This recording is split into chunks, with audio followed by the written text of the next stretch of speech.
Assalamualaikum warahmatullahi wabarakatuh. Bismillahirrahmanirrahim. Alhamdulillahirabbil alamin. Assalatu wassalamu ala asyrafil anbiya'i wal mursalin Sayyidina wa maulana Muhammadin wa ala alihi wa ashabihi wa man tabi'ahum bi ihsanin ila yaumiddin. Bismillah, kita lanjutkan ngaji kita. Malam hari ini masih ada di Yunani kuno. Para filosof pra-Sokratik sebelum Sokrates. Ngaji ini tetap ya sesuai platformnya. Platform kita platform ngaji, platform belajar. Jadi kita ini belajar bersama. Kalau belajar bersama itu mungkin tidak ada relasi guru murid. Kita sama-sama teman belajar saja. Jadi niatnya ditata.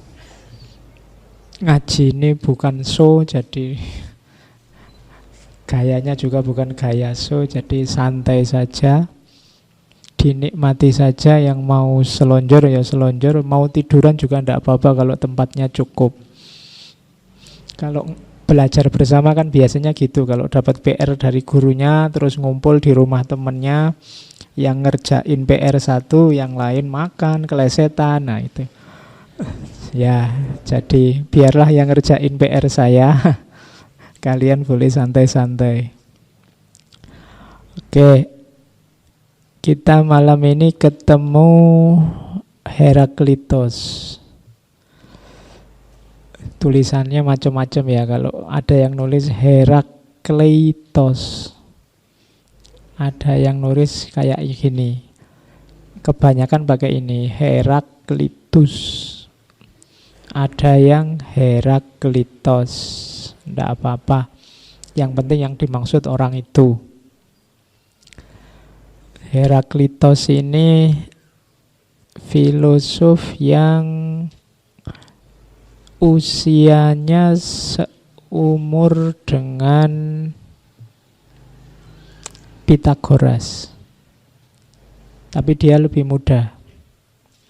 Seumur dengan minggu lalu gurunya Parmenides, Xenophanes. Dibandingkan Pitagoras, Xenophanes dia lebih muda. Tapi dibandingkan Parmenides dia lebih tua. Jadi lebih tua dari Parmenides, lebih muda dari Pitagoras. Harusnya Heraklitos kita bahas minggu lalu, dibalik sama Parmenides. Tapi menurut saya lebih mudah kalau sudah kenal Parmenides dulu. Parmenides itu pikiran-pikirannya membantah Heraklitus sebenarnya. Tapi Parmenides saya angkat dulu karena Heraklitus jauh lebih rumit cara berpikirnya. Oke, Heraklitos ini lahir abad kelima sebelum Masehi, 540. Nanti meninggalnya sekitar 480-an sebelum Masehi. Dia dikenal sebagai seorang penyendiri. Jadi dia ini anaknya orang kaya, aristokrat. Harusnya mewarisi harta kekayaan ayahnya. Tapi dia tidak mau harta kekayaan ayahnya dikasih ke adiknya. Dia lebih asik dengan filsafatnya. Kalau pakai bahasa sufi, dia ini sukanya uzlah, menyendiri, berpikir sendiri. Kalau dia ditanya, gurumu siapa sih kok kamu bisa punya pikiran macam-macam itu? Saya autodidak, belajar sendiri. Yang kamu baca apa? Yang ku baca diriku sendiri. Jadi ada cerita di buku biografinya Diogenes Laertius itu, bahwa Heraklitus itu waktu kecil bilang, saya tidak ngerti apa-apa. Tapi begitu dewasa dia bilang, saya tahu segalanya. Apa yang dia baca? Diriku sendiri. Jadi itu contoh orang yang uzlah kemudian merenung. Merenung itu kan berpikir ke dalam. Nah, membaca dirinya sendiri itu yang membuat dia agak penyendiri. Yang pertama itu. Yang kedua, dia dikenal juga sebagai the obscure, orang yang tidak jelas. Kenapa? Pikiran-pikirannya rumit. Orang susah memahami atau orang bisa nafsir sesuai versi setiap yang membaca. Makanya gelarnya the obscure. Orang-orang kayak gini kan yang sering kita sebut filosof yang sejati. Tulisannya bulat, susah dipahami. Orang baca, jadi dia ini tidak meninggalkan tulisan, cuma meninggalkan fragmen-fragmen kayak Parmenides. Jadi ada sekitar 114-an apa 124 fragmen yang nyampe tersisa sampai hari ini. Kebanyakan cerita-cerita tentang dia itu dari biografi, buku biografi yang ditulis tadi saya sebut, Diogenes dari Laertius. Bukan Diogenes yang dari Sinop dulu ya. Jadi ini ahli biografi. Jadi Heraklitus itu seorang penyendiri, seorang obscure, dan dia punya gelar lain, the weeping philosopher. Filosof yang suka menangis.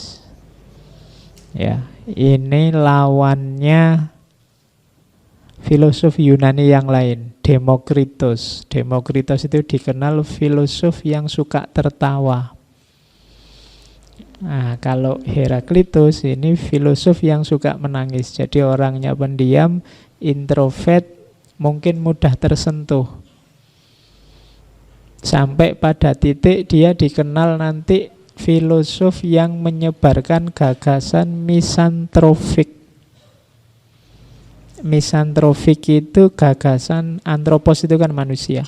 Misantrofi itu gagasan yang benci dengan manusia. Manusia itu sumbernya rusak, sumbernya kekacauan, bodoh. Manusia itu punya akal, punya intelijensi, tapi males, tidak digunakan. Jadi pikiran-pikirannya Diogenes nanti dikenal sebagai gagasan misantrofi. Manusia itu fokusnya hanya mengenyangkan dirinya sendiri. Itu kalimatnya agak tidak enak ya. Mengenyangkan diri seperti kambing. Itu saking mangkelnya dia sama makhluk yang namanya manusia. Kenapa begitu? Ya dari pengalamannya. Dia punya pengalaman, banyak pengalaman pahit dengan lingkungan sekitarnya, melihat perilaku masyarakatnya, termasuk ada kasus nanti ada temannya yang dieksekusi, dibully, apa bahasa kita, dipersekusi oleh masyarakat sampai diusir dari kota. Nah, itu membuat seorang Heraklitus kecewa dengan masyarakat dan ajaran-ajarannya banyak yang berbau misantropia. Misantrofia itu kebencian pada manusia. Gagasan semacam ini kan pelan-pelan mulai hari ini mulai kelihatan. Banyak orang kecewa dengan manusia. Banyak orang kecewa dengan masyarakat. Kamu kan kadang-kadang begitu, lihat kanan kirimu sekarang saling kritik, saling menjatuhkan, saling bertempur, saling bertengkar. Kamu kan mulai agak putus asa dengan manusia. Manusia ini gimana sih? Katanya Heraklitus, mbok sudah bunuh diri aja semua. Hidup kok serumit itu. Hidup kok bisanya cuma ngerusak-ngerusak. Hidup kok ndak ingin damai, ingin kacau terus. Itu yang dikecewakan oleh seorang Heraklitus. Saya tidak tahu kalian punya gejala ini apa enggak. Seandainya punya ya enggak apa-apa ya, niru filosof. Ya enggak berlebihan, kalau berlebihan nanti bahaya, kamu enggak bisa hidup. Karena betapapun kita ini makhluk sosial. Kalau kamu bilang semua orang sekarang rusak, ya berarti kamu juga rusak. Wong ya semua orang rusak, kamu kan juga masuk orang. Kalau kamu juga ikut rusak, kamu tidak berhak ngomong yang lain rusak, kamu juga bagian dari yang rusak. Jadi kita bersama rusak. Kalau kamu membenci orang lain, berarti sebenarnya yang kamu benci adalah dirimu sendiri. Karena kamu juga ikut-ikutan rusak. Berarti apa? Perbaiki dirimu sendiri dulu sebelum bilang bahwa semua orang rusak. Sebelum kamu bilang bahwa semua masyarakat Indonesia hari ini itu sudah tidak karu-karuan, kacau, ya kamu juga orang Indonesia, jangan lupa. Berarti apa? Perbaiki dirimu sendiri dulu. Sampai nanti pada titik kamu boleh ngomong semua orang Indonesia itu rusak kecuali aku. Nah, itu baru kamu berhak mencela semua orang. Oke. Ini kutukannya Heraklitus pada warga kota Efesus, tempat kelahirannya. Katanya Heraklitus, all the Ephesians from the young men upward should hang themselves and leave the city to the beardless youth. Katanya Heraklitus, wahai orang-orang Efesius, semua orang-orang Efesius yang berusia muda ke atas, berarti yang tua-tua. Orang-orang Efesius yang tua, gantung diri sajalah kalian, biar dunia ini lebih baik. And leave the city, tinggalkan dunia pada anak-anak muda yang beardless youth. Beardless youth itu anak muda yang jenggotnya belum tumbuh. Maksudnya apa? Ini gara-gara kalian ini dunia rusak ndak karu-karuan. Kalau bahasa kita hari ini, kita potong generasi aja lah. Yang tua-tua habis aja semua. Ganti yang muda-muda. Dimulai dari nol kayak di SPBU itu. Mulai nol lagi ayo. Dihapus. Itu kutukannya Heraklitus pada masyarakatnya. Karena dia kecewa luar biasa dengan perilaku masyarakatnya. Mati aja kalian. Itu maksudnya ngono. Saking mangkelnya. Wong yo sudah banyak orang pinter, sudah banyak filosof dengan gagasan-gagasan yang luar biasa, kalian tetap aja begitu. Kalau sekedar nasihat, kalau sekedar pikiran bagus, kalau sekedar kalimat-kalimat bijaksana, kita kan kaya. Kamu mau milih buku seperti apa, kamu mau milih ustadz, milih kiai yang seperti apa, semuanya ada. Tapi kok tidak berubah-berubah dirimu, berarti ya kuncinya tidak di tuntunannya tapi di kamunya. Kalau memang tidak bisa berubah, potong generasi saja. Itu nasihatnya kalimat dari Heraklitus. Oke. Terus ini kalimat sindirannya Heraklitus. Jadi kenapa dia menyebut masyarakatnya sebagai masyarakat yang sakit? Itu kata-katanya. Sebentar.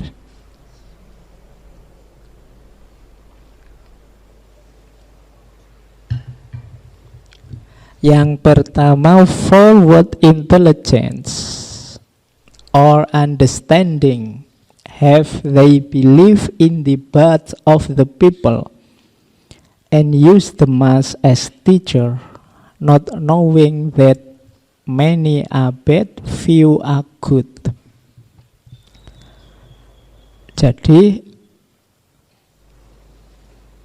kecerdasan atau pemahaman macam apa yang mereka miliki, mereka hanya percaya kepada para tokoh masyarakat dan menjadikan massa sebagai guru, tanpa tahu bahwa banyak itu jelek, sedikit itu baik. Ini Apa sih penyakitnya masyarakat itu? Katanya Heraklitus, yang pertama mereka tidak pernah mau berpikir sendiri, tidak pernah mau menggunakan intelijensinya. Yang mereka lakukan hanya dua: percaya kepada, itu kalimatnya, "birth of the people," dan use the mass as teacher. Jadi percaya kepada tokoh. Bat itu sebenarnya artinya penyair, sastrawan, maksudnya orang yang menonjol di tengah masyarakat, atau use the mass as teacher, ikut massa. Yang lain ke utara ikut ke utara, yang lain ke selatan ikut ke selatan. Jadi penyakit kita secara umum cuma dua. Kita bisanya manut tokoh atau manut orang lain. Tidak pernah mau berpikir sendiri. Makanya kalimatnya forward intelligence and understanding have they. Kalian itu pernah berpikir apa? Pernah memahami apa? Tidak pernah. Hanya ikut orang yang kalian percaya atau ikut masyarakat saja. Padahal ikut orang banyak itu tidak mesti benar. Di kalimat yang terakhir itu, banyak itu jelek, sedikit itu baik. Itu kalau bahasa Quran mungkin kam min fi'atin qalilatin ghalabat fi'atan katsirotan. Berapa banyak kelompok yang kecil bisa mengalahkan kelompok yang besar. Kenapa? Karena yang besar tidak kreatif. Yang besar hanya ikut-ikutan, baik ikut tokoh atau ikut massa. Dan ini yang dikeluhkan oleh Heraklitus. Ternyata masyarakat kita itu masyarakat yang sakit. Logika-logika medsos hari ini kan logika ini. Yang pertama, medsos itu kan selalu name make news. Siapa punya nama, dia yang akan viral. Kalau sudah viral itu berarti sudah logika massa. Begitu logika massa, ya kamu yang tidak masuk ke sini dianggap tidak update. Akhirnya ikut masuk ke situ. Jadi masyarakat kita situasinya hari ini persis seperti yang dikritik oleh Heraklitus. Maka jadilah yang sedikit. Jadi yang sedikit itu berarti jadilah istimewa. Tidak sekedar ikut yang dilakukan orang banyak. Oke, ini sebenarnya di banyak filosof dinasehatkan dengan bahasa yang berbeda-beda. Hanya saja mungkin tabiat kita lebih suka hanya ikut, karena hanya ikut itu kan tidak capek. Daripada membaca fragmennya Heraklitus kan kamu mending nunggu saya cerita, terus nanti kamu kutip, kamu bikin quote, kamu upload di Instagram maupun di YouTube. Nah itu lebih simpel. Hanya ikut itu lebih simpel.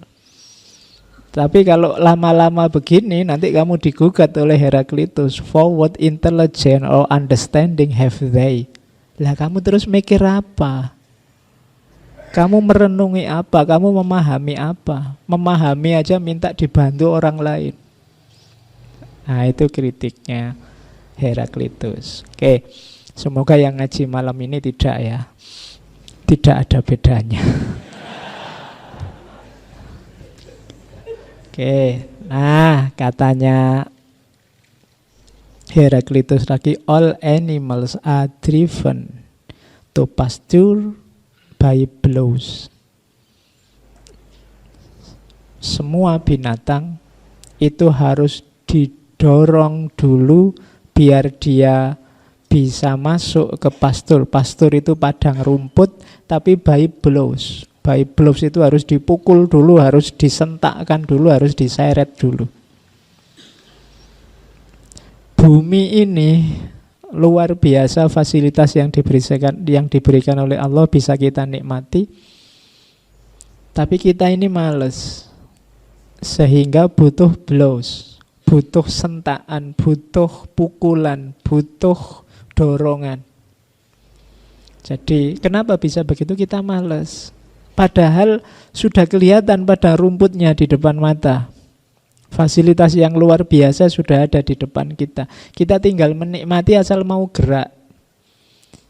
Ibaratnya orang makan atau minum, di depanmu sudah ada, tinggal minum ini loh. Itu pun nunggu didorong-dorong dulu, nunggu disuruh-suruh dulu. Kadang-kadang harus dipukuli dulu. Kayak binatang. Binatang itu kan harus didorong dulu, diseret dulu, baru dia kalau sudah di depan mulutnya, baru dia mau makan dan mengunyah. Nah, kita ini sering begitu. Kita sudah tahu mana yang baik, mana yang benar, mana yang indah. Tinggal dijalankan, tapi nunggu pukulan dulu. Kalau sudah kepepet mau ke DO, baru cepet-cepet baca buku, cepet-cepet nulis, cepet-cepet. Nunggu dipepet dulu. Kalau sudah sadar, waduh, sudah umur berapa ini, sudah waktunya nikah, baru kamu pontang-panting. Jadi nunggu ada yang mepet baru kita gerak. Itu sebenarnya cirinya orang malas, dan itu yang dikeluhkan oleh Heraklitus. Apa saja ada. Wong buku sekarang banyak kok. Kalian tahu buku itu kan penting. Isinya juga penting untuk hidupmu. Kamu juga punya di laptopmu banyak, tinggal baca. Tapi kan kalau nggak ada dorongan, nggak terpaksa, nggak dibaca. Entah itu dorongan karena perintahnya dosen, apa tugas apa, atau baru kamu baca. Jadi penyakit besarnya masyarakat selain tadi bahwa dia hanya ikut-ikutan, apakah itu ikut tokoh atau ikut massa, yang kedua dia butuh pukulan, butuh dorongan. Sekarang kan banyak orang yang hidupnya butuh motivator. Ya kan, mau berbuat baik itu butuh motivator. Padahal dia sudah tahu kok mana yang baik, mana yang buruk. Itu pun motivator itu orang yang bukan ngasih materi kan, cuma ngasih dorongan. Biar kamu jalan, kan itu tugasnya, memberi motivasi. Dan kita butuh orang lain ternyata untuk mendorong. Itu mirip quote ini, all animals are driven to pasture by blows. Kita butuh didorong, kita butuh dipukul untuk melakukan yang baik-baik. Begitu ada ancaman, baru kita sadar.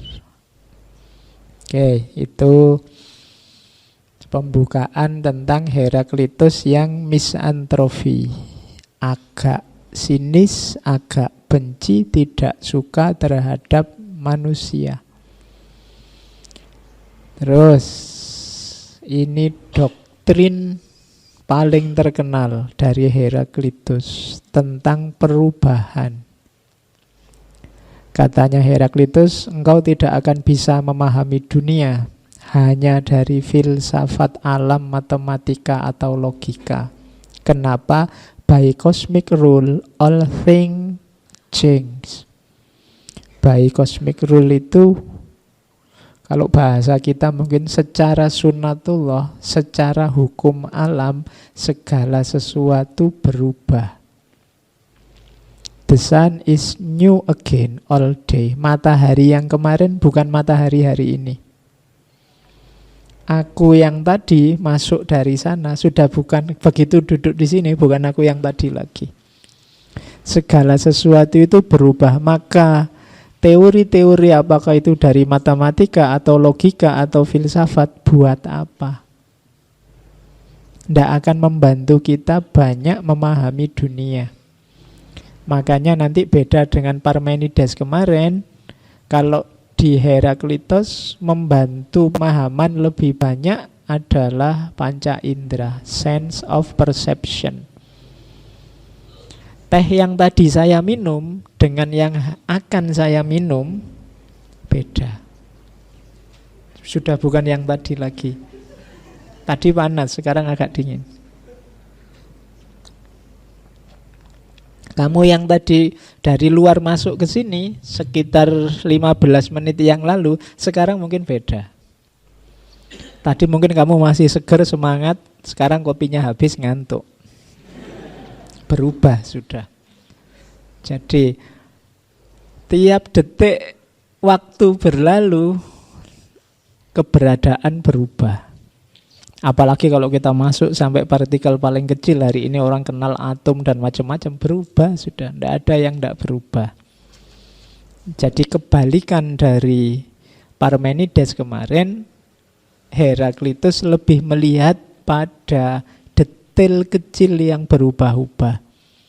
Sementara Parmenides lebih melihat aspek universal yang tidak berubah. Jadi matahari yang kemarin katanya Heraklitus bukan matahari hari ini. Dan besok pasti juga bukan matahari yang kemarin. Hakikatnya kehidupan itu berubah. Makanya ada kalimat terkenal dari Parmenides, Pantarei kai uden meni. Semua mengalir dan tidak ada sesuatu pun yang tetap. Pasti berubah. Makanya kalian jangan gampang kaget dan jangan mudah tertipu. Segalanya berubah, pasti itu. Kalau kamu memimpikan, menghayalkan yang kemarin dan hari ini tetap, pasti enggak. Geser dikit-dikit pasti ada lah.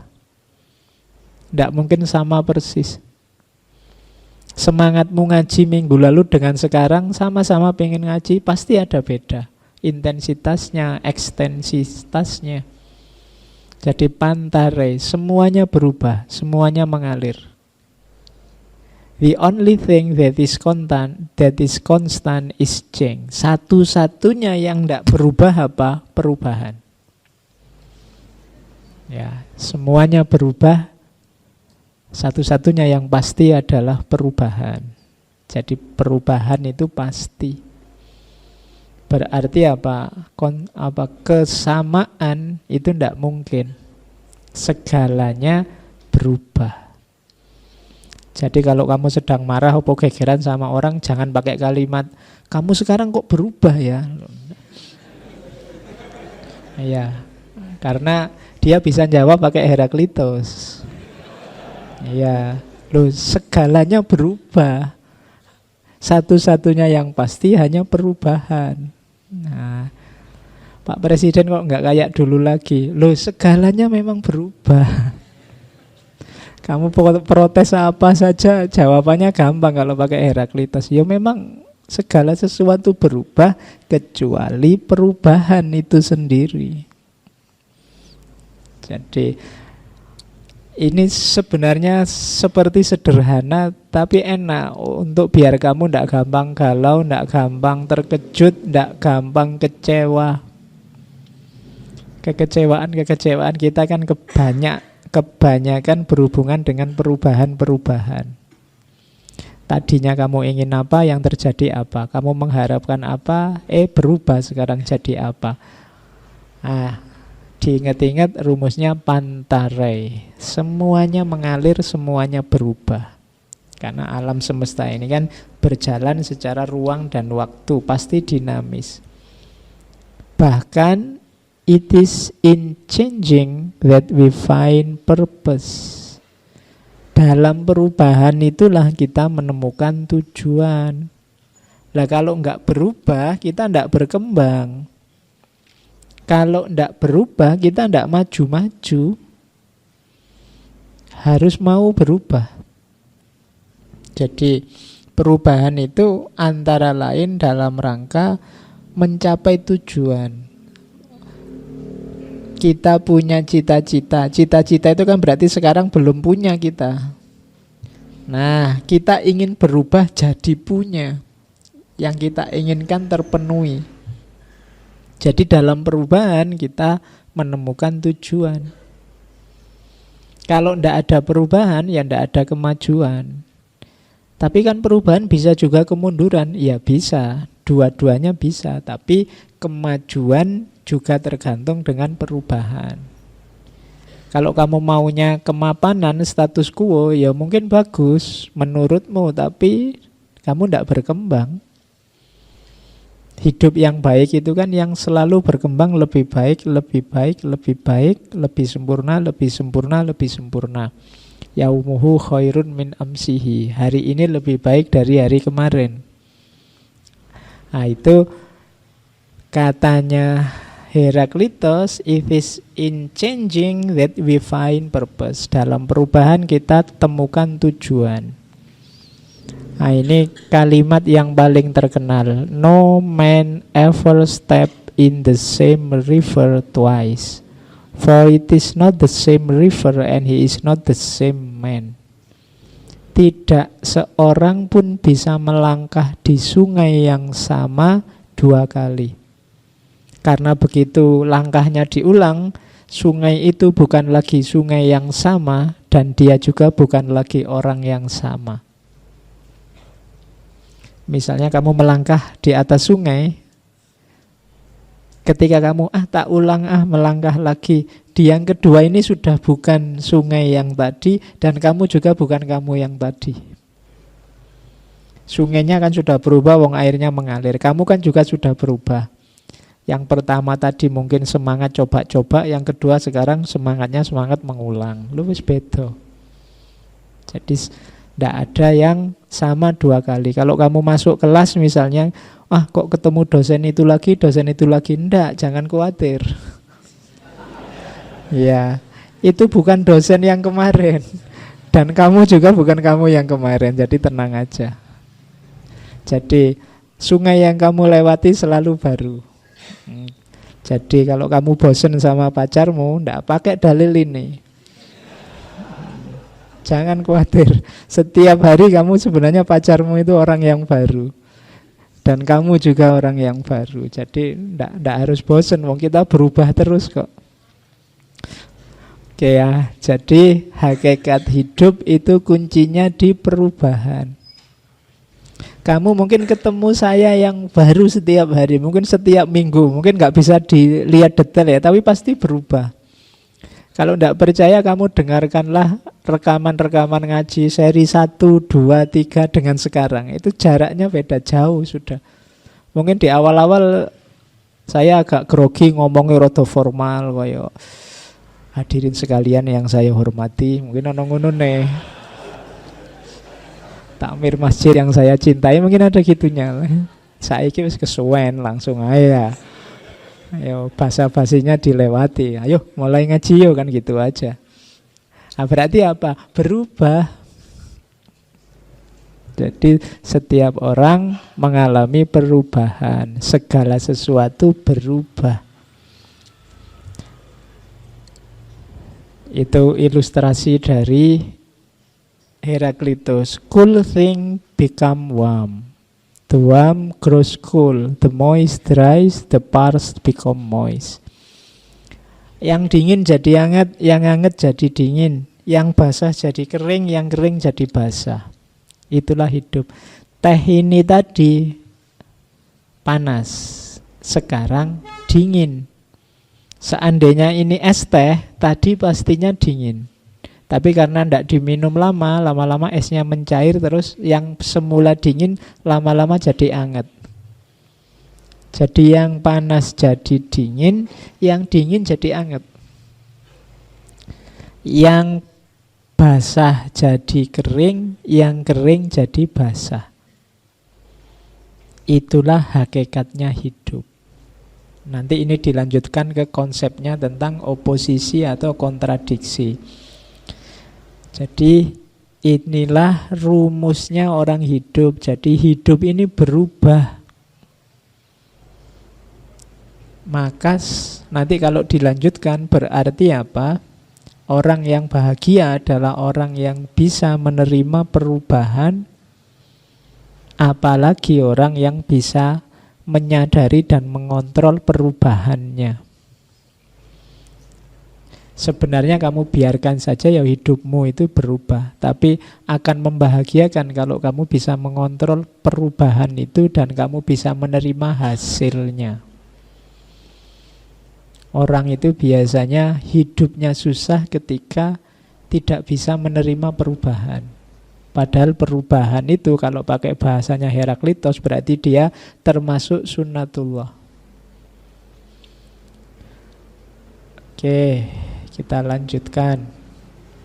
Konsep perubahan sudah. Sekarang yang kedua, konsep tentang logos. Lupa, kalau semuanya berubah, bagaimana alam ini bisa tertib, tertata, rapi?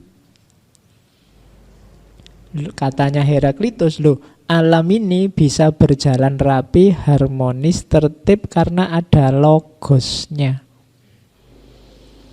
Jadi logos itu kadang diartikan akal, kadang diartikan pola, kadang diartikan di situ disebut pattern, disebut hukum yang menguasai segalanya, menggerakkan segalanya, dan seterusnya.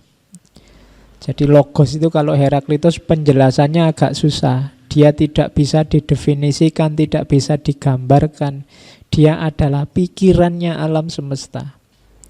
Nanti gagasannya tentang logos ini yang membuat dia disebut the obscure, orang yang tidak jelas, orang yang gelap. Ini maunya ngomong apa sih? Ya.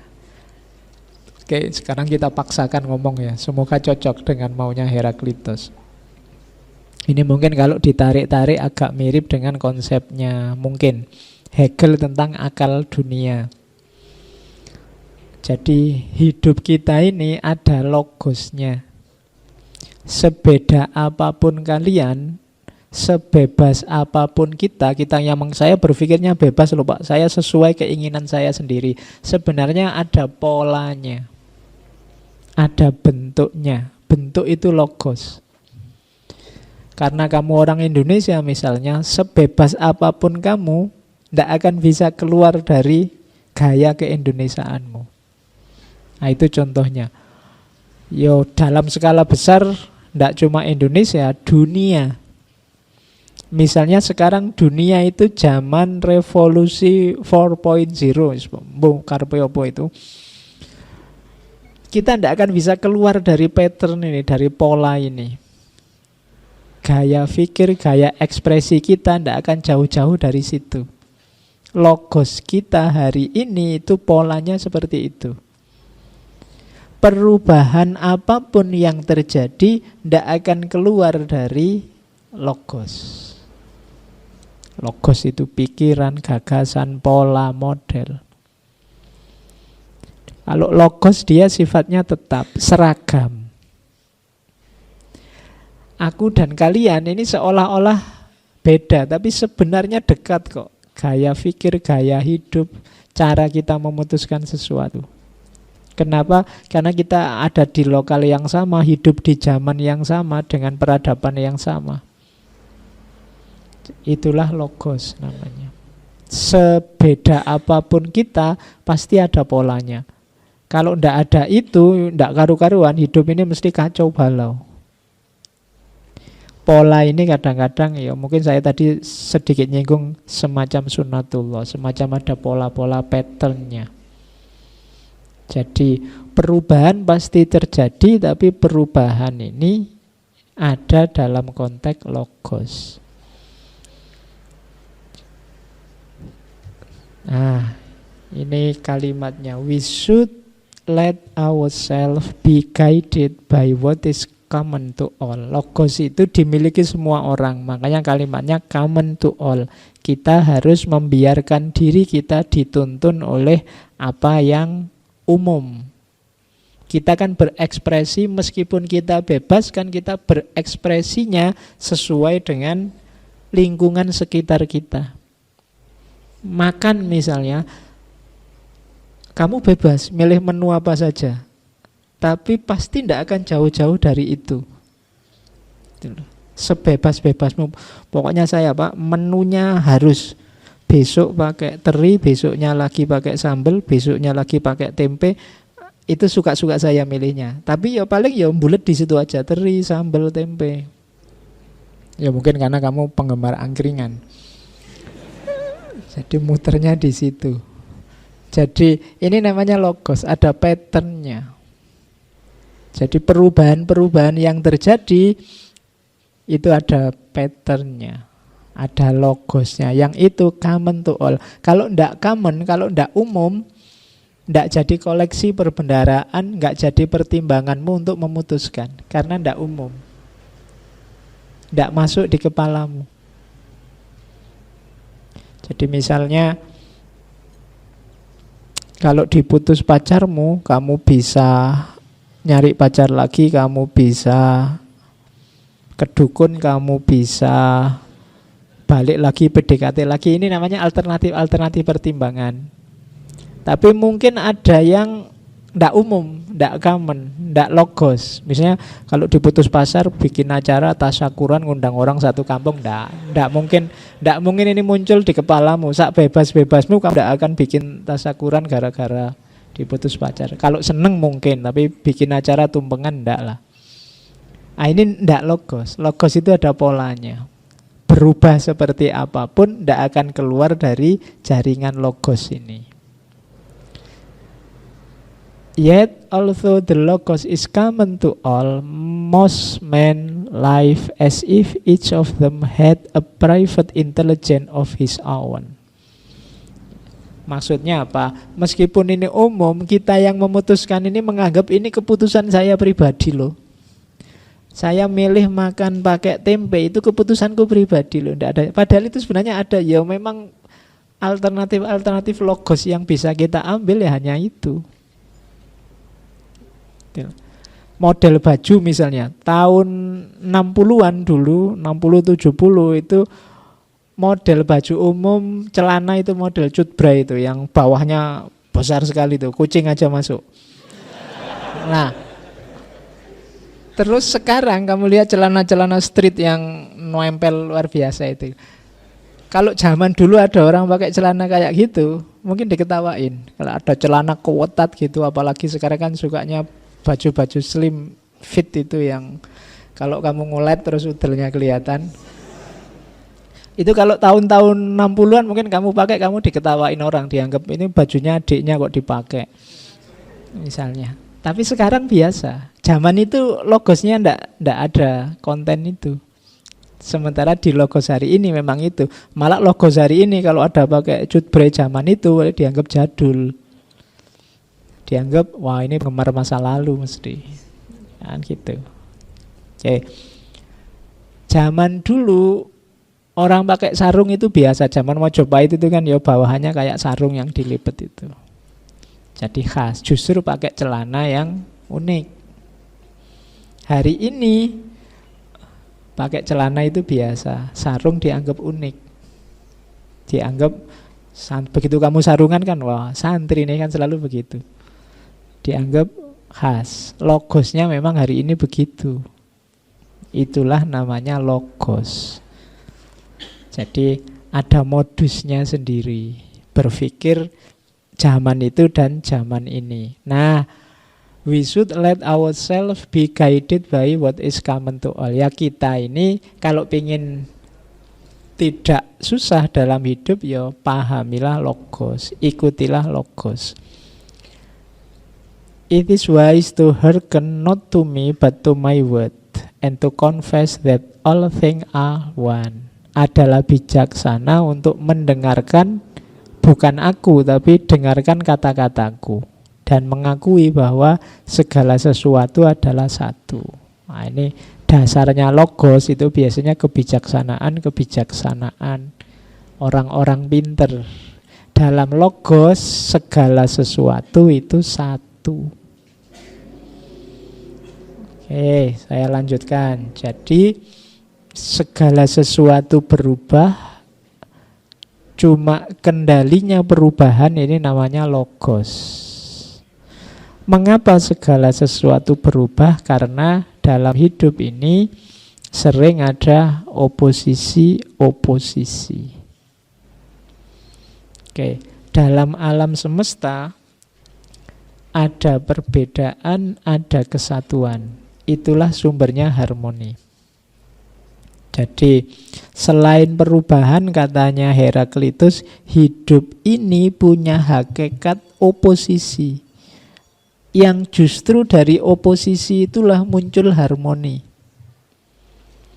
Jadi kebalikannya, kita kan selama ini menganggap harmoni itu ada dalam keseragaman. Tidak, harmoni itu ada ketika ada oposisi-oposisi.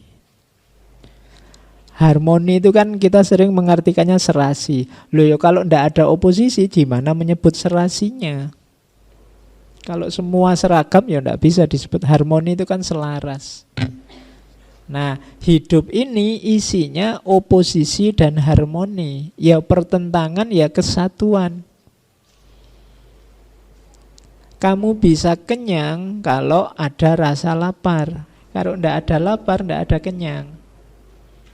Ada tua karena ada muda. Kalau ada orang kaya berarti ada orang miskin. Jadi ini kan oposisi-oposisi, miskin, kaya, presiden, rakyat. Di situ ada lagi tua, muda, besar, kecil. Ini kan oposisi-oposisi. Dari situ terbangun harmoni. Kalau semuanya rakyat, semuanya kaya, semuanya muda, tidak akan ada tua. Bahkan muda itu sendiri juga tidak ada. Kalau semuanya rakyat, ya rakyat itu sendiri hakikatnya tidak ada. Kalau semuanya sehat, sehat itu sendiri tidak ada. Karena untuk ada sehat, butuh ada sakit. Jadi itulah oposisi dan harmoni. Maka jangan mengeluh kalau pas lagi sakit. Kalau kita sakit itu menunjukkan bahwa kita ini ya manusia biasa ternyata. Masih bisa sakit. Ternyata kita ini lemah. Tapi hikmahnya banyak kan sakit itu. Betul. Dengan adanya sakit kita kenal namanya sehat. Kalau tidak ada sakit, tidak ada sehat. Rumah sakit tidak ada gunanya. Apotek buat apa? Fakultas kedokteran ditutup saja. Lah iya kan? Karena ada sakit inilah banyak hal bisa berputar secara harmonis. Jadi antara harmoni dan oposisi. Hidup ini saling melengkapi, dialektis. Ngaji ini ada saya, ada kalian. Ada saya saja nggak jalan, ada kalian saja ya paling ngobrol. Sama-sama mutual, saling melengkapi. Bahkan tidak cuma dua, masih ada takmirnya lagi, butuh masjidnya juga butuh. Jadi hidup ini selain berubah juga saling berlawanan. Cuma dari perlawanan-perlawanan itu muncul harmoni. Jadi seimbang. Kalau ada temanmu jahat, jelek, ya jangan kesusu dimarahi, ya diperbaiki pelan-pelan. Tapi setidaknya dengan jeleknya dia, kebaikanmu jadi muncul. Iya kan? Kalau semua baik, baikmu tidak akan kehitung. Tapi karena ada yang jelek, baikmu jadi kelihatan. Jadi di antara gunanya kegelapan itu apa? Cahaya jadi penting. Kalau tidak ada kegelapan, tidak ada gunanya cahaya. Wong tidak ada kegelapan. Itu harmoni dan oposisi. Oke. Kalau kemarahan tidak ada, kesabaranmu tidak ada artinya. Jadi kesabaran itu mulia karena ada namanya kemarahan. Dan ini saling mengimbangi, saling harmoni. Inilah logika harmoni dan oposisi. All things, yang kedua, all things come into being by conflict of opposite. Segala sesuatu muncul karena oposisi-oposisi. Opposition bring concord, out of discord come various harmony. Jadi oposisi itu membawa kenyamanan, kesesuaian, dan diskot. Diskot itu kemelesetan, konflik membawa pada harmoni. Jadi maksudnya apa? Hidup ini dialektis. Kita menghadapi apa, menghasilkan apa. Jadi kita pinginnya belajar, tapi juga bebas berpikir, tapi juga ada tuntunannya, ada terus lahir ngaji yang filsafat. Yo ngaji tapi yo filsafat. Itu kan semula orang bingung dengan istilah ini. Ini istilahnya agak oposisi, tapi karena oposisi inilah nanti lahir sesuatu yang baru. Kalau ndak ada oposisi, yo ngaji saja. Kan banyak yang komentar, ngaji itu ya Quran, mosok ngaji filsafat. Lu bener, ngaji ya Quran ya apik. Cuma kalau begitu ndak lahir sesuatu yang baru.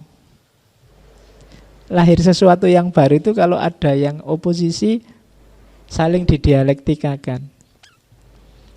Kamu mungkin ndak jadi bijaksana kalau dapat teman baik terus. Kebijaksanaanmu keluar ketika kamu berdialektika dengan temanmu yang kurang ajar, yang nakal, sakarepe dhewe. Di rumah kamu tidak bijaksana karena di rumah kamu jadi objek nasihatnya orang tuamu. Kamu begitu di kos-kosan dapat teman yang nakal, sekarang kamu posisinya jadi yang ngasih nasihat. Mbok kamu itu jangan gini, mbok kamu jangan gitu. Padahal di rumah kamu tiap hari dimarahi kayak gitu sama orang tuamu. Ya kan? Loh, itu namanya dialektis. Hidup itu tergantung musuhmu apa, siapa. Makanya cari musuh yang tangguh, biar kamu juga jadi tangguh. Kalau kamu malas, tidak mau ambil resiko, ya tidak melahirkan hal-hal yang besar. Jadi nothing is stable, katanya Heraclitus, all is in flux. Segalanya cair. Whatever you say about anything, its opposite is equally true. Dalam hidup ini tidak ada yang punya makna eksak stabil. Semuanya cair. Kalau kamu mengucapkan sesuatu, kadang-kadang kebalikannya juga sama-sama benar. Misalnya kalau kamu ke stasiun, sering saya contohkan ya, kamu ke stasiun biasanya kalau bawa barang banyak, itu kan didekati banyak orang yang mau ngangkatkan barangmu.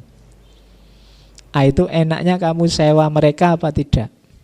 Mungkin kamu jawab, Pak, barang saya sedikit aja, ngapain sih nyewa mereka? Kayak bos aja, tak angkat sendiri ya. Yang kamu ucapkan juga benar. Tapi lawan dari itu mungkin juga benar. Barang saya sedikit sih Pak, tapi saya mau biar mereka yang angkat. Kasihan mereka kalau nggak ada yang nyewa mereka nggak dapat apa-apa seharian ini. Loh, lawannya juga benar. Jadi kadang-kadang yang kamu ucapkan apa menurutmu benar, jangan salah, bisa jadi lawan bicaramu juga benar. Its opposite equally true. Kalau kalian belajar filsafat Jawa yang namanya Sastro Jendro itu filsafat tentang kenyataan, bahwa hidup ini isinya kontradiksi-kontradiksi yang biarkan saja seperti adanya. Kenyataannya memang begitu. Misalnya, bagaimana cara kita mencapai kesempurnaan? Cara kita mencapai kesempurnaan adalah dengan cara menerima ketidaksempurnaan kita. Itu kan kayak bertentangan dua hal. Biar saja itu jalan seperti adanya. Nah, itu harmoni dan oposisi. Hidup ini kadang-kadang bukan, saya sering bilang kan, bukan antara yang salah dan benar, tapi antara yang benar dan yang benar. Yang saya omongkan menurutku benar, bukan berarti yang kamu omongkan salah. Bisa jadi yang kamu omongkan juga benar. Karena apa? Konteksnya saja yang berbeda. Pacaran ganggu kuliah apa mendukung kuliah? Itu bisa dua-duanya benar. Pacaran bisa mengganggu kuliah karena nanti kamu tidak konsen, kamu mikir pacaran terus, yang-yangan terus, males kuliah. Tapi bisa jadi dia mendukung kuliah. Dengan pacaran kamu jadi rajin kuliah, biar cepat selesai terus kawin. Ya kan? Loh, Itu dua-duanya bisa benar. Atau kamu jadi rajin kuliah karena kebetulan pacarnya sak kelas jadi rajin, terus nggak ada kuliah pun ke kampus biar ketemu. Iya kan? Iya, nggak bisa kamu klaim pokoknya pacaran ganggu kuliah atau pacaran mendukung kuliah. Nggak, masing-masing ada konteksnya. Bisa jadi yang saya omongkan benar, yang kamu omongkan sebenarnya juga benar. Cuma memang konteksnya saja berbeda. Oke, misalnya ada yang bilang misalnya sepak bola Indonesia ini penuh harapan misalnya. Nah, sementara yang lain bilang sepak bola Indonesia ini tanpa harapan sudah. Nah, itu dua-duanya bisa benar. Dilihat konteksnya. Jadi harmoni dan oposisi antara lain membahas tentang bahwa kalau ada dua pernyataan, dua situasi yang oposisi, bukan berarti harus salah satu yang benar, tapi bisa jadi dua-duanya benar. Contohnya, to get everything you want is not a good thing. Yang ketiga, ilustrasi dari Heraklitos. Disease makes health seem sweet. Hunger lead to the appreciation of being full fed. Tiredness create the enjoyment of resting. Katanya Heraklitos, kalau kamu memperoleh segala sesuatu yang kamu inginkan, itu tidak selalu baik loh. Kamu kan berdoa ingin sehat terus. Tapi kamu tidak akan bisa menikmati kesehatanmu kalau kamu tidak pernah sakit. Kamu tidak akan bisa mensyukuri kesehatanmu kalau kamu sehat terus. Jadi kalau kita berdoa, ya Allah berikanlah saya kesehatan selalu yang tidak sakit-sakit, doamu tidak salah. Cuma kalau ini dikabulkan oleh Allah, ada efeknya. Nikmatnya sehat tidak akan bisa kamu rasakan. Kamu bersyukur sehat itu ketika kamu pernah sakit. Alhamdulillah sekarang sehat. Betul. Dengan kamu sakit kan banyak hal yang selama ini kamu anggap penting jadi tidak penting karena kamu mikir kesehatanmu. Sekarang kesehatan jadi nomor satu, berharga. Kita selalu bilang hati-hati ya, jaga kesehatan. Kesehatan nomor satu. Kalimat ini kita paham, tapi kita yakin benar dengan makna kalimat ini kalau kita memang pernah sakit. Kalau tidak pernah sakit, agak susah kita mengapresiasi sehat. Kenyang juga begitu. Kalau hidupmu enak terus, tidak pernah lapar, kenyang itu tidak ada nilainya. Kenyang itu jadi bernilai karena kita pernah lapar. Makanya agama menyuruh kita puasa. Biar kamu tahu rasanya lapar. Kalau kamu tahu rasanya lapar, antara lain kamu bisa mengapresiasi kelaparan dan bisa bersyukur atas kekenyangan yang kita miliki, kita peroleh. Jadi itu gunanya mendapat yang tidak kita inginkan. Kamu sekarang ngerti berharganya kuliah setelah semester 14. Ya kan? Kemarin-kemarin tidak terlalu kamu apresiasi. Sekarang kamu baru sadar, wah harus serius ini kuliah. Kenapa terancam DO? Nah, yang tidak pernah ngalami semester 14 mungkin tidak terlalu bisa menikmati indahnya kuliah sampai semester 14. Kuliah yang sejati itu kan di semester-semester akhir itu. Bagaimana tegangmu, seriusmu, bagaimana kamu melekan bikin skripsi, bagaimana, wah. Itu contoh antara lainnya, itu oposisi. Kalau di filsafatnya Sastro Jendra itu hidup itu memang kayak gitu. Yang kita anggap jelek, kadang-kadang hasilnya baik kita tidak tahu. Kalau di wayang ada cerita misalnya Werkudara, dia bisa dapat air kehidupan karena dia patuh pada gurunya, padahal gurunya ini curang. Gurunya ingin membunuh dia. Tapi dengan patuh pada guru yang curang, akhirnya tetap dapat air kehidupan. Dalam perang ada cerita saling bunuh dua saudara antara Arjuna sama Karna. Ceritanya yang kalah Karna, tapi rasanya yang kalah Arjuna. Kenapa? Dia membunuh saudaranya sendiri. yang disesali secara luar biasa oleh Arjuna. Loh, di sini kan batas menang kalah tidak jelas. Siapa kalah, siapa menang. Harusnya dari sisi pertarungannya yang menang Arjuna. Tapi ternyata setelah ditelusuri lebih dalam, mungkin yang menang karena Arjuna menyesal telah membunuh Karna, wong itu saudaranya sendiri.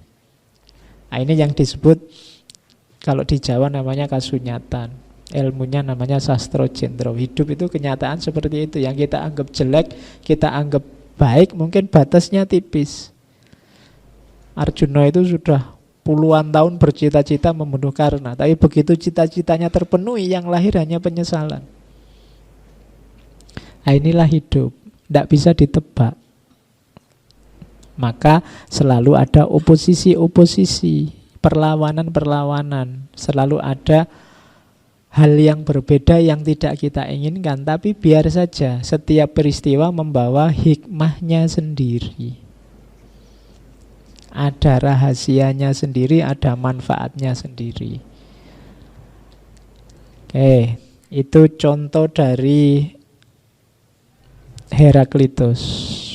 Coba lihat laut. Laut adalah air yang paling murni dan paling kotor. Bagi ikan bisa diminum dan menyehatkan. Bagi manusia tak dapat diminum dan membuat sakit. Ini kan salah satu contoh paradok, satu oposisi. Kalau kita tanya penting tidak air laut? Ya penting. Bisa diminum tidak, tapi bagi ikan dia bisa diminum dan menyehatkan. Bagi kita airnya malah membuat sakit. Kalau nggak percaya boleh dicoba. Ya kan? Kalau ikan sih sehat-sehat saja. Makan minum air laut, kalau kita tidak bisa. Nah, itu contoh oposisi paradok. Dalam hidup ini banyak yang seperti itu. Kemudian perang. Perang juga sesuatu yang paradok, yang oposisi katanya Heraklitus. Kita kan banyak yang anti perang. Tapi situasi damai hari ini itu pemicunya apa? Perang. Jadi kita kan kalau baca sejarah dunia itu kan dari perang ke perang kan. Belanda tidak kerasan di Indonesia, kemudian berunding pulang, itu kenapa tidak kerasan? Karena ada perang. Jadi kemerdekaan kita antara lain jasa dari perang. Kalau tidak ada perang dulu kita tidak merdeka. Jadi jangan salah katanya Heraklitus, peranglah yang membuat kita seperti sekarang. Oke. Perubahan besar banyak dimulai dari peperangan. Ini kan paradok, oposisi. Padahal selama ini kita anggap perang itu sesuatu yang harus dihindar-hindari. Tapi dalam sejarah justru munculnya kerjasama, munculnya keadilan, munculnya tekad untuk damai itu karena ada perang. Ketika orang capek perang terus lahirlah PBB, awalnya dulu LBB, mbok kita damai. Ketika kita saingan terus lahirlah kreativitas-kreativitas. Makanya kadang-kadang kalau ingin cepat maju, cara paling gampang cari saingan. Cara paling cepat untuk maju itu cari rival yang kira-kira kekuatannya setanding sama kamu. Misalnya kalau kamu kuliah ya tetapkan musuhmu dia, saya harus lebih baik IP-nya dari dia. Tapi yang pinter ya, yang bodoh-bodoh aja. Oh itu kamu jadi semangat loh. Jangan salah. Jadi itu gunanya oposisi. Jadi berpikir perlawanan. Dari situ justru muncul harmoni. Makanya Heraklitus mengkritik para penyair. The poet was a fool who want no conflict. Para penyair, sastrawan itu kritiknya Heraklitus ya. Kok kayak orang bodoh ya, masa ndak ingin konflik. Justru dari konflik itu kita maju, berkembang. Kalau ndak ada konflik, kita ndak maju-maju. Dianggap aman saja, dianggap nyaman saja. Ndak, harus ada yang saling bersaing sehingga kamu bisa bergerak untuk maju. Nah, itu sarannya Heraklitos. Jadi kalau kita ingin maju, ayo cari musuh. Itu kasarannya ngono. Kalau kamu punya, saya harus melampaui dia. Ya mungkin musuh yang tidak konkret, tidak apa-apalah, apalah yang kamu ingin lampaui. Nah, itu ada pendorongnya. Bukan anti konflik, biar saja konflik. Konflik itu kan justru membuat kita dewasa, punya target, semakin maju. Maka jangan anti konflik. Hidup ini memang karakternya serba oposisi. Dari oposisi itulah muncul harmoni. Ada siang pasti ada malam, ada lapar pasti ada kenyang, ada kaya pasti ada miskin. Disitulah hidup ini berputar. Oke, nah dari mana oposisi itu muncul? Katanya Heraklitus, antara lain oposisi itu lahirnya dari perspektif. Oke, coba dilihat katanya Heraklitus, the handsome ape is ugly compared with humankind. Katanya Heraklitos, monyet yang paling ganteng itu tetap tampaknya lebih jelek kalau dibandingkan dengan manusia. The wisest man appears as an ape when compared with a god. Manusia paling bijaksana akan tampak seperti monyet kalau dibandingkan dengan Tuhan. Seperti monyet tadi maksudnya levelnya. In wisdom, in beauty, and in all other ways. Jadi maksudnya apa? Baik buruk itu ya sama, adanya dalam perbandingan. Dia tidak pernah sendirian. Kamu baik atau jelek itu kan diperbandingkan. Kamu merasa orang baik, tapi kalau tak bandingkan dengan dia, kamu tidak ada apa-apanya. Kamu merasa jahat, tenang aja, masih banyak yang lebih jahat. Si Ono, Fir'aun, Hitler, dan kawan-kawan. Jadi oposisi itu sebenarnya isinya perspektif-perspektif. Bagaimana kamu melihat? Sama kayak tadi, monyet paling ganteng itu tetap lebih menang kita yang manusia. Kenapa? Karena yang memahami kita manusia. Tapi mungkin bagi monyet, manusia yang paling ganteng sekalipun akan tampak jelek dibandingkan dengan keluarganya monyet. Makanya kan tidak ada monyet kok jatuh cinta sama manusia, ngejar-ngejar manusia, kan tidak ada. Tetap dia ngejar-ngejar monyet. Kenapa? Perspektif. Jadi oposisi-oposisi itu lahirnya dari cara pandang kita. Baik buruk, hitam putih, siang malam. Nah, itu nanti ada hubungannya dengan perspektif. To God all things are beautiful, good and right. Man on the other hand deem something right and others wrong. Kalau bagi Tuhan sih segalanya indah, baik dan benar. Tapi bagi manusia ada yang baik, ada yang jahat. Jadi kalau manusia ya tidak bisa sempurna. Ada yang baik, ada yang jahat. Dan itu perspektif. Nah, yang beda-beda ini sebenarnya satu, perspektif kita yang membedakan. Makanya di situ di quote yang ketiga, the way up and the way down are one and the same. Tangga untuk naik dan tangga untuk turun itu sebenarnya tangga yang sama. Yang membedakan apa? Kepentingan kita, perspektif kita. Kalau kalian sedang naik tangga, itu kan ya tangganya sama. Pas kamu lagi turun, dia namanya tangga untuk turun. Tapi kalau kamu sedang ingin naik, tangga ini jadi tangga untuk naik. Tangganya sama, cuma bunyinya bisa beda. Kenapa? Kepentingan kita yang beda. Perspektif kita yang beda. Kalau kamu misalnya nyuruh, aku mau dipinjemi tangga untuk naik. Besok aku pinjam lagi ya, tapi tangga untuk turun. Itu tonggomu mesti bingung. Kenapa? Ya karena tangga untuk naik sama tangga untuk turun itu sebenarnya tangga yang sama. Hanya cara kita memakainya, perspektif kita yang membuat tangga itu jadi berguna untuk naik atau berguna untuk turun. Jadi kuncinya hanya di perspektif. Jadi oposisi-oposisi tadi sebagian kuncinya ada di perspektif. Oke. Yang terakhir itu tadi sudah banyak dicontohkan ya. It's by disease that health is pleasant. Karena adanya sakit maka sehat itu jadi menyenangkan.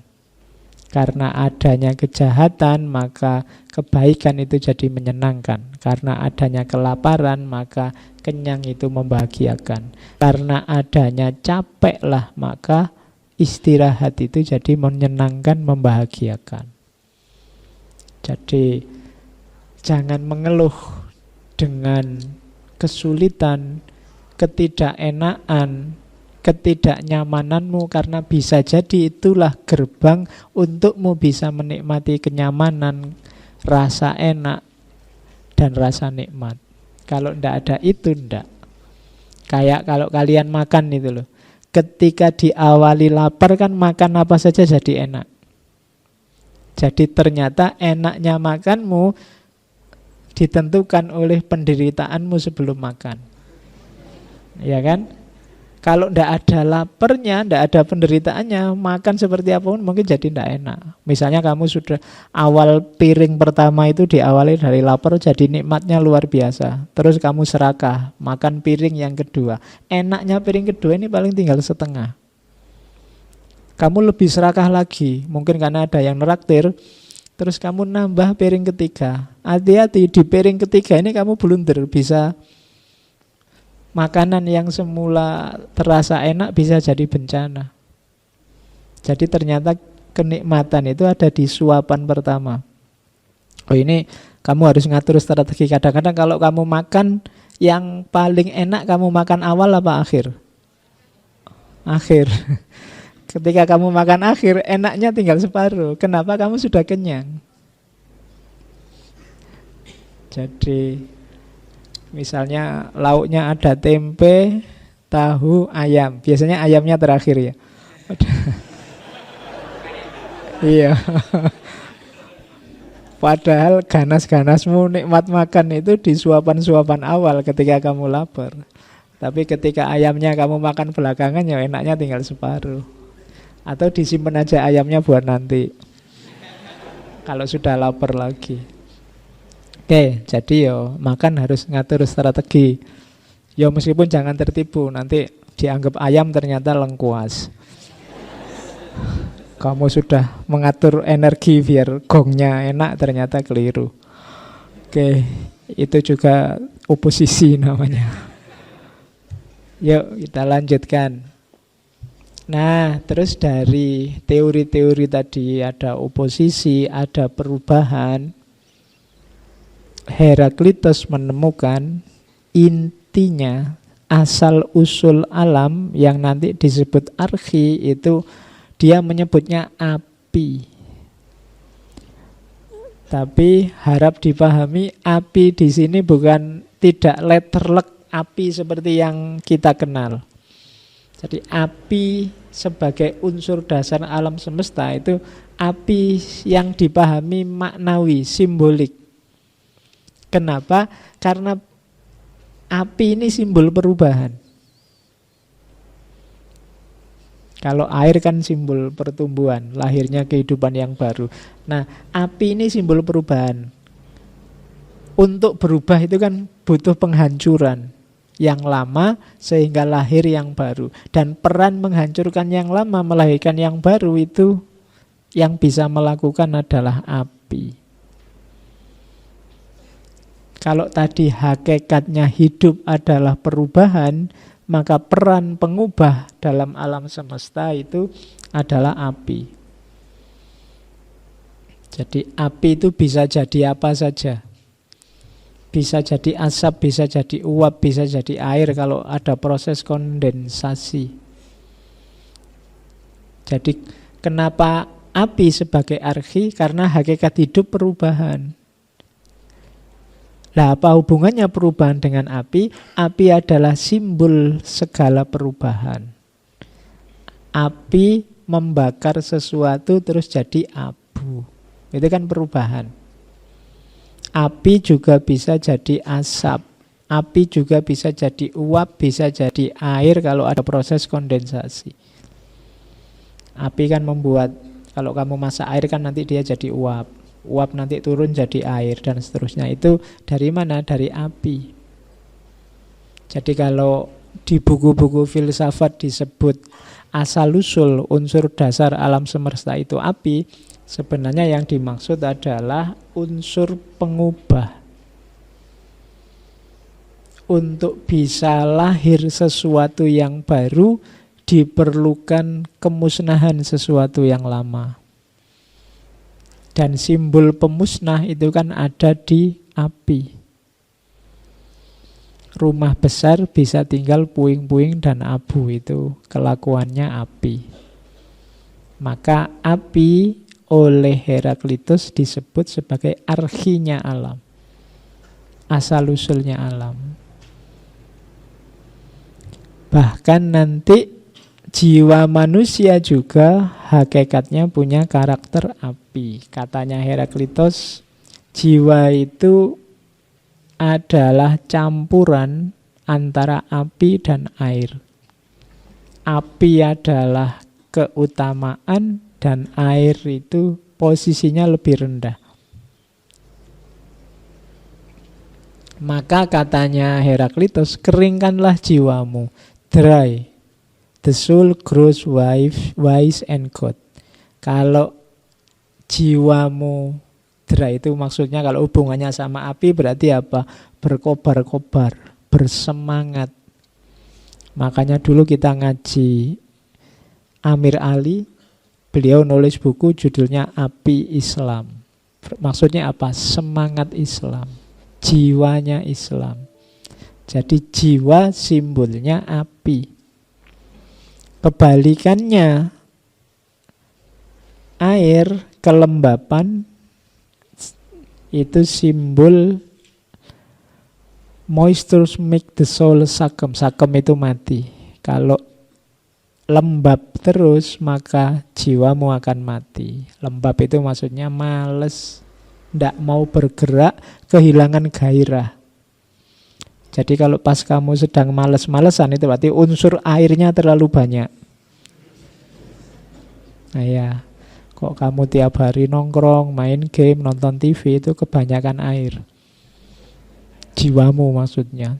Jiwamu terlalu basah, harus dikeringkan. Bila perlu dinyalakan biar bergairah lagi. Nah, yo cari strategi gimana caranya biar kering jiwamu, biar tidak terlalu basah. Kalau dingin-dingin itu kan memang orang pinginnya tidur santai, tapi kalau panas kan kamu gerak. Kayak gini sumuk kan kamu sejak tadi peluit-peluit, kipas-kipas, itu kan lumayan ada apinya dalam dirimu. Jadi jiwa isinya dua, antara air dan api. Nah, sekarang kita masuk teori-teori utamanya sudah tadi tentang api, tentang perubahan, tentang oposisi dan yang lain-lain yang di depan. Sekarang kita lihat beberapa materi-materi sampingannya. Yang pertama, quotes yang sering dikutip dari Heraklitus tentang kesenangan fisik. Katanya Heraklitus, if happiness lay in the pleasure of the body, then we would call cattle happy, for they find fodder to eat. Jadi ringkasnya, kalau kebahagiaan itu ada dalam kesenangan fisik, kesenangan tubuh, ya berarti binatang-binatang, biri-biri dan seterusnya itu ya kita sebut juga binatang yang lebih bahagia dari manusia. Karena binatang-binatang itu kan secara fisik seneng loh. Ya di situ contohnya cattle, tapi kamu lihat semua binatang itu kan pandai sekali memenuhi kesenangan fisiknya. Apakah itu makan, apakah itu kawin, secara fitrah mereka mampu memenuhi kesenangan fisiknya. Maka manusia harusnya lebih tinggi dari itu. Kalau hanya mengejar kesenangan fisik, bisa makan, bisa minum, bisa kawin, bisa pokoknya yang fisik-fisik, berarti level kita masih level binatang. Atau jangan-jangan binatang lebih bahagia dari kita. Ya kan? Kenapa? Karena binatang ada titik puasnya. Tapi manusia biasanya kalau mengejar kebahagiaan fisik, tidak ada titik akhirnya.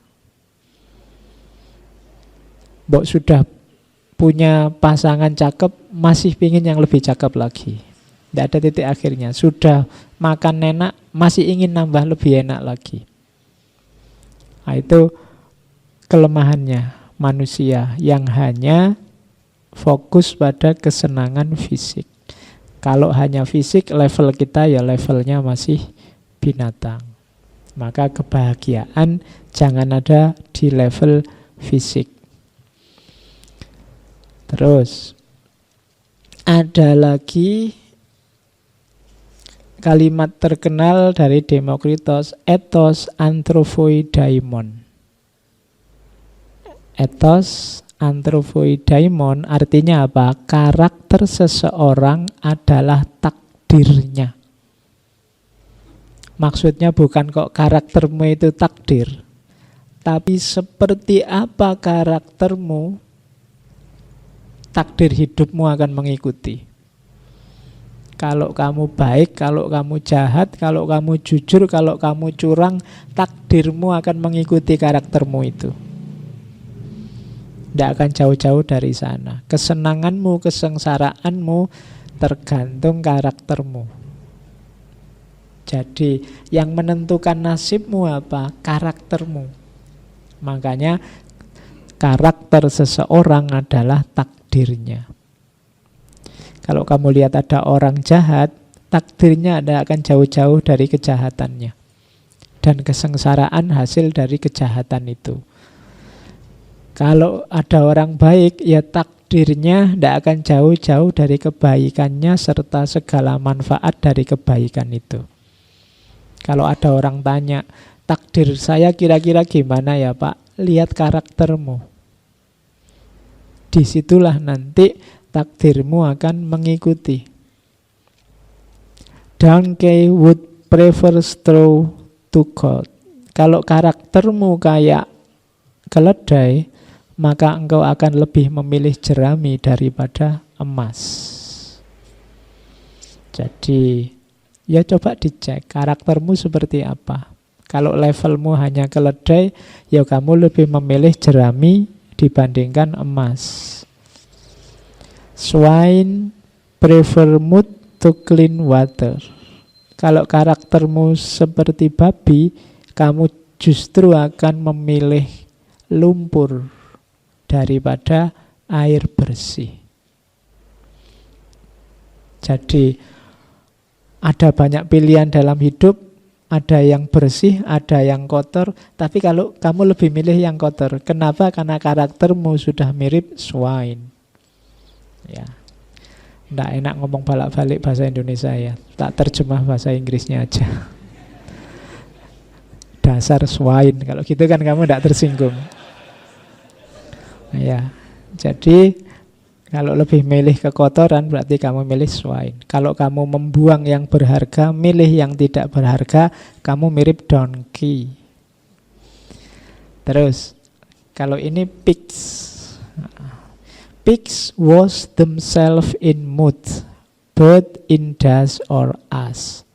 Kalau kamu pigs, ya sedulure atasnya tadi. Kamu akan mandi dalam lumpur, wash themselves in mud. Kalau kamu birds, burung, ya mandimu dengan debu, in dust or ash. Jadi ya tergantung siapa kamu, karaktermu apa. Mandi dengan debu itu maksudnya ya kamu turun ke gelanggang berjuang. Tapi kalau kamu pigs, ya kamu mandinya gulung-gulung di lumpur. Corpses are more worthy to be thrown out than dung. Kalau kamu corpse itu mayat, jenazah, dia lebih layak untuk, berarti kamu hidup tapi gayamu kayak orang mati, ndak ngapa-ngapain, ndak produktif, ndak menghasilkan apa-apa, maka kamu worthy to be thrown out than dung. Dung itu kotoran. Jadi kalau kamu kayak mayat, maka kamu lebih layak dibuang daripada kotoran. Ya kotoran nggak bisa ngapa-ngapain. Kamu kan masih bisa ngapa-ngapain. Tapi gayamu kayak corpse. Kayak corpse itu ndak mau aktif, ndak mau macem-macem, ndak mau gerak. Apa-apa minta dilayani. Mandi minta dimandiin. Ke kuburan minta diantarkan.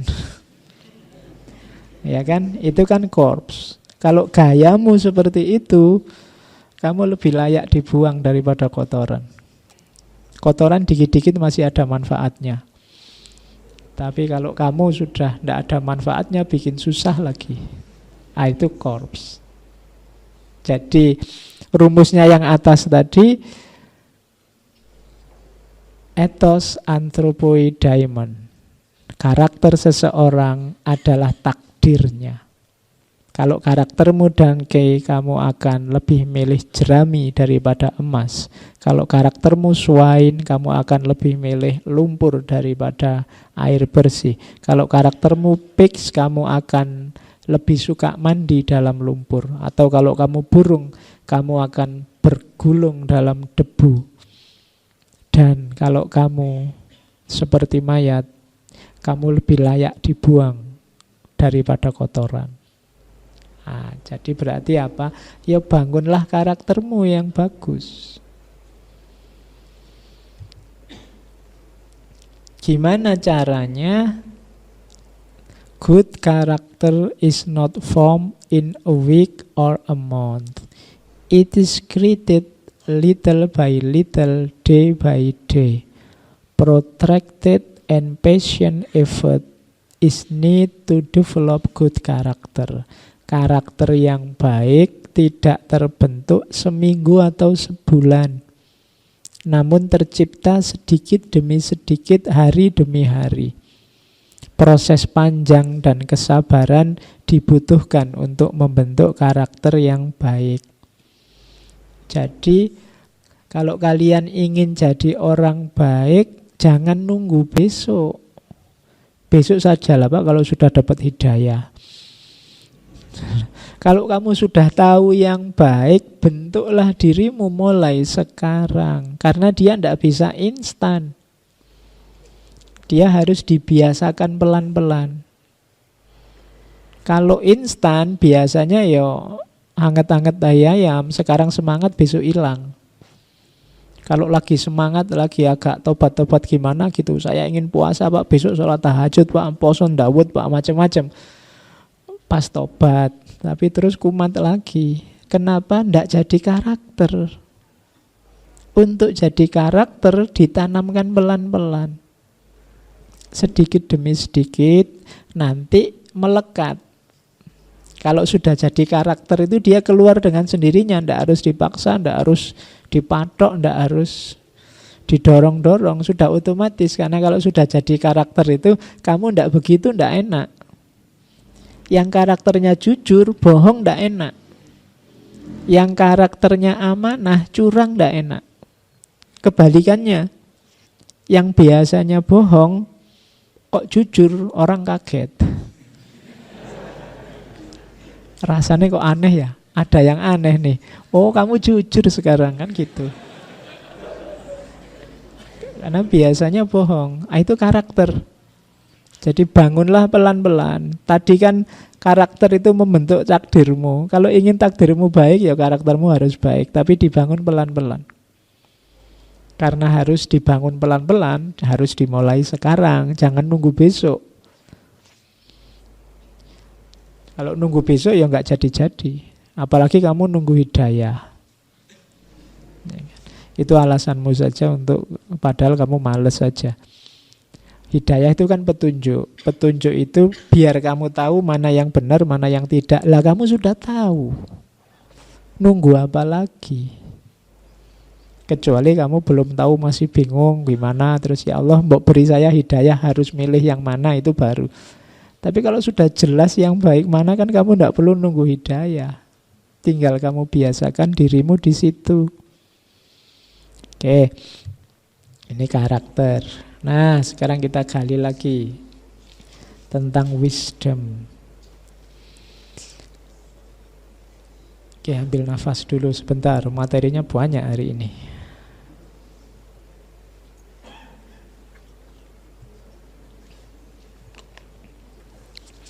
Wisdom, kebijaksanaan. Abundance of knowledge does not teach man to be wise. Jadi, banyaknya pengetahuan tidak akan mengajari orang untuk bijaksana. Nah, ini kritik pada kita yang hanya maunya mengoleksi pengetahuan. Keponya luar biasa, tapi hidupnya tidak jadi lebih baik. Mengoleksi pengetahuan, tapi pengetahuan itu hanya jadi ingatan di kepalanya yang tidak manfaat, tidak mengefek pada kebaikan hidupnya. Jadi banyaknya pengetahuan tidak serta-merta membuat orang jadi bijaksana. Tidak harus kamu kaget kalau ada orang yang apa saja ngerti, ditanya apa saja bisa jawab. Belum. Dia bijaksana kalau apa yang dia ucapkan, apa yang dia sampaikan, apa yang dia tahu melahirkan hikmah, kebijaksanaan dalam kehidupannya. Itu baru disebut orang bijaksana. Kalau hanya tahu saja belum disebut bijaksana. Karena kalau sekedar tahu, anak kecil juga bisa menghafalkan teori-teori, menghafalkan konsep-konsep, kemudian disampaikan ulang. Oke, jadi tidak sekedar tahu. Yang kedua, those who love wisdom must investigate many things. Orang yang cinta kebijaksanaan, berarti para filosof, itu bukan orang yang hanya ikut saja apa yang ada di sekelilingnya, tapi juga investigate. Dia meneliti. Dia juga menyelami banyak hal. Jadi filosof itu tidak cuma membaca dari luar, tapi juga menyelami ke dalam. Jadi those who love wisdom must investigate many things. Harus menginvestigasi banyak hal. Oke, itu sama. Di bawah juga ada those who love wisdom must investigate many things. Apa yang dilakukan applicant for wisdom do what I have done. Orang yang menjalankan kebijaksanaan pasti melakukan apa yang sudah aku lakukan. Apa yang aku lakukan? Inquire within. Apa yang diinvestigasi pertama-tama? Menginvestigasi diri sendiri. Membaca, menyelami diri kita sendiri. Hasilnya apa? Itu kalimat terakhir. People ought to know themselves. Orang harus tahu tentang dirinya. Tapi pada akhirnya yang akan dia simpulkan adalah I am as I am not. Aku ternyata bukan aku. Jadi kalau kita menyelami diri, ketemunya biasanya aku yang bukan aku. Kenapa? Karena kita itu biasanya menganggap diri kita itu bla bla bla bla. Tapi begitu kita selami, ternyata tidak begitu. Jadi I am as I am not. Oh, ini termasuk oposisi tadi. Jadi ternyata aku itu bukan aku. Kamu menganggap dirimu bijaksana, kamu menganggap dirimu mahasiswa yang tekun, yang rajin, prospek ke depan cerah. Itu begitu kamu selami dirimu, ternyata tidak begitu, Pak. Baru sadar saya. Ternyata saya selama ini kegeeran, Pak. Tak anggap aku itu penting gitu. Ternyata sama sekali tidak. Tak anggap teman-teman itu kalau muji-muji saya itu benar-benar muji. Ternyata basa-basi. Tiap ketemu kok bilangnya, wah tambah ganteng aja. Ternyata basa-basi, Pak. Saya baru sadar sekarang. Nah, itu I am as I am not. Dari mana kesimpulan itu muncul? Inquire within tadi, kita menelaah ke dalam diri. Dan itulah yang dilakukan seorang filosof yang love wisdom, yang tidak sekedar mengoleksi pengetahuan. Jadi jangan cuma mengoleksi pengetahuan, tapi bacalah. Apa yang dibaca dirimu sendiri. Kalau sudah membaca diri, apa yang ditemukan? I am as I am not. Ternyata aku ini bukan aku. Oh, itu maknanya luas sebenarnya. I am as I am not. Kalau masuk ke dunia sufi nanti jadi beda lagi. I am as I am not itu. Jadi ternyata aku ini bukan aku. Aku yang dulu bukan aku yang sekarang. Ya, lagumu kan itu. Terus dilanjutkan tentang kebijaksanaan lagi. Dog bark at what they don't understand. Ini nyindir luar biasa. Anjing itu menggonggong pada apa yang tidak mereka mengerti. Berarti apa? Orang itu semakin banyak ngomong menunjukkan dia tidak paham. Kalau sudah paham ya diem. Biasanya begitu. Jadi kalau orang sibuk bahas sesuatu, apalagi sambil menyalah-nyalahkan yang lain tentang sesuatu itu, biasanya dia belum paham, belum yakin benar dengan pandangannya. Dog bark at what they don't understand. Jadi anjing itu kan begitu. Kalau ada orang lewat yang dia tidak tahu, dia curiga kan terus dia menggonggong pada apa yang tidak dia paham. Makanya kalian ayo dikurangi menggonggongnya. Ya, jadi kenapa? Ya menunjukkan kita belum paham. Jadi jangan terlalu banyak menggonggong. Kita sibuknya pada yang tidak kita pahami. Oke, nasihat yang selanjutnya, it's not too late to seek a newer world. Masih belum terlambat untuk mencari dunia yang baru. Hidup ini hakikatnya perubahan. Kekurangan kita banyak, ya pasti. Ayo kita perbaiki, kita bangun dunia yang baru. Masih belum terlambat. Tidak ada kata terlambat. Kita untuk membangun dunia yang baru. Meskipun pemilu sudah selesai, menteri sudah dipilih, tidak apa-apa. Sudah yang jalan biar jalan, kita bangun dunia yang baru. Dan yang terakhir, kuncinya untuk bisa membangun dunia yang baru apa? Kesadaran. Kenapa kesadaran? Karena other men are unaware of what they do when they are awake, just as they are forgetful of what they do when they are asleep. Banyak orang tidak sadar apa yang mereka lakukan saat sadar, sebagaimana mereka lupa apa yang mereka lakukan saat tidur. Hidup kita ternyata sering tidak sadar. Tidak sadar itu berarti melakukan sesuatu tanpa pertimbangan-pertimbangan, tanpa disadari. Biasanya ini karena rutinitas-rutinitas, karena tekanan masyarakat sekitar macam-macam yang kita jalan begitu saja. Tidak reflektif, tanpa ada kesadaran. Maka kalau kita tidak sadar, ya kita susah membangun dunia yang baru. Jadi Syarat pertama kesadaran. Pengetahuan saja belum cukup, harus ada kesadaran. Dan jangan banyak teriak, belajar saja yang banyak. Kenapa jangan banyak teriak? Karena banyak teriak menunjukkan kita belum paham. Kenapa? Karena silent is healing. Ketenangan itu menyembuhkan. Kediaman itu menyembuhkan, healing.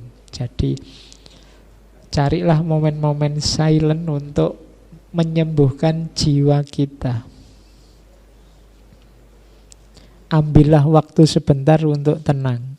Hidup kita ini ramenya luar biasa. Kamu sendirian pun kadang-kadang juga rame. Pikiran kita ini macam-macam.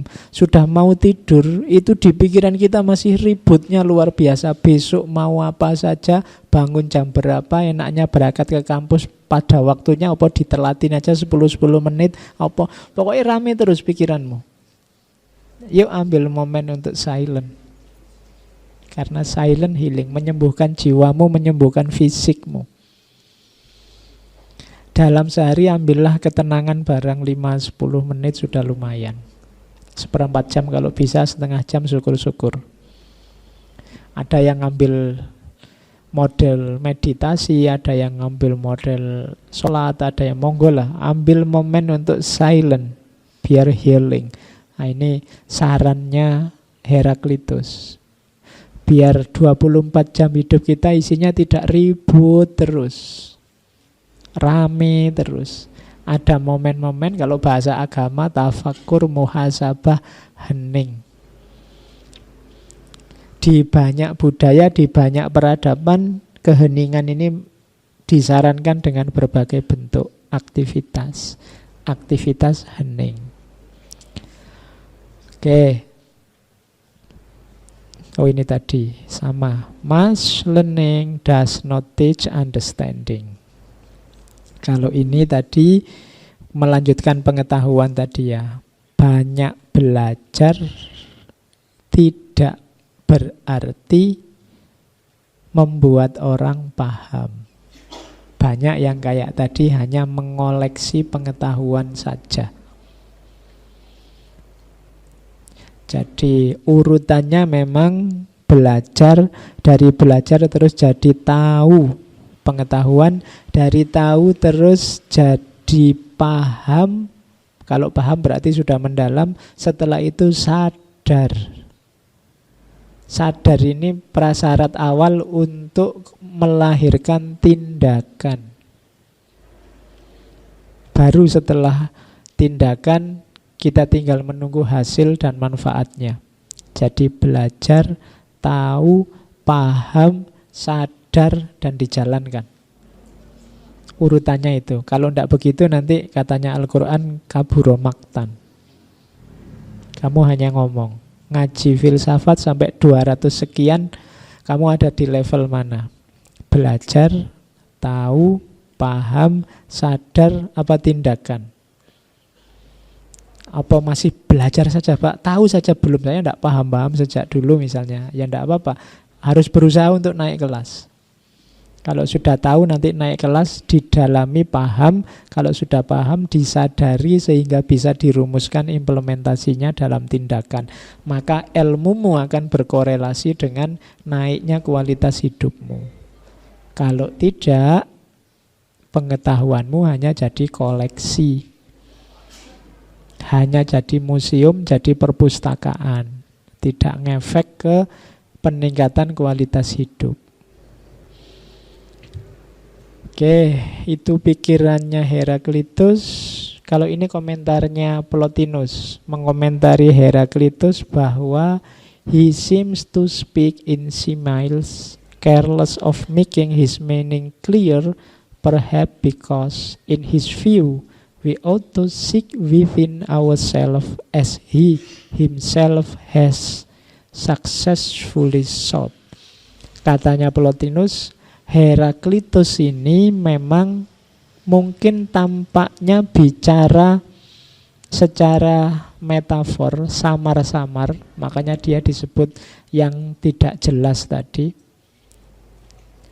Careless of making his meaning clear, tidak serius, tidak hati-hati untuk ngomong yang jelas, mungkin karena menurut dia kita harus mencari dalam diri kita sendiri. Kalau ngomongnya sangat jelas, kamu langsung paham, paling mbok hafalkan ndak pakai mikir. Tapi memang oleh Heraklitus dibikin agak rumit biar kamu mencari sendiri. Tidak hanya ikut-ikutan, sebagaimana dia sendiri sudah melakukannya dengan sukses. Ketika sudah melakukan dengan sukses, kayak saya bilang tadi, mungkin dia akhirnya asik dengan filsafatnya, sampai semua hartanya dikasih ke adiknya. Karena ilmu itu nikmat. Kalau sudah kenal nikmatnya ilmu, yang lain-lain jadi tidak penting. Itu antara lain yang dilakukan oleh Heraklitus, meskipun dia kelihatan agak melankolis, mudah menangis, weeping filosofi karena sangat prihatin melihat masyarakatnya. Itulah seorang Heraklitus. Dan ini cerita dari Diogenes. Akhir hidupnya Heraklitus itu agak kasihan. Jadi dia sakit, kemudian sakit demam, kemudian dia beristihad sendiri. Saat sakit dia datang ke kandangnya sapi, kemudian ceritanya mengubur dirinya dengan kotorannya sapi, dengan asumsi panasnya kotoran sapi ini nanti bisa menyembuhkan demamnya. Tapi ternyata bablas. Ya, beliau meninggal semacam itu. Demamnya tidak kunjung sembuh, akhirnya beliau meninggal. Itu ceritanya Diogenes Laertius, tentang akhir hidupnya seorang Heraklitus. Oke, penjelajahan kita selesai pada pikiran-pikirannya Heraklitus malam ini. Sesi Yunani kuno sudah 4 sesi, saya kira selesai. Cuma bulan Oktober masih ada 1 Rabu lagi. Ayo kita masuk minggu depan, 1 tema sisipan. Apa ya? Oke ya, yang banyak request ke saya, minggu depan kita ketemu seorang pujangga yang agak kontroversial. Islam ya, Abu Nawas. Oke, saya sebut agak kontroversial karena kamu ngertinya yang lucu-lucunya saja. Meskipun sebenarnya tidak begitu. Minggu depan kita coba seperti apa seorang Abu Nuwas, atau kita kenalnya Abu Nawas, pujangga Muslim dari era Abbasiyah. Oke, saya kira itu pertemuan malam hari ini. Kurang lebihnya mohon maaf. Wallahul muwafiq, wallahu a'lam bissawab. Wassalamualaikum warahmatullahi wabarakatuh.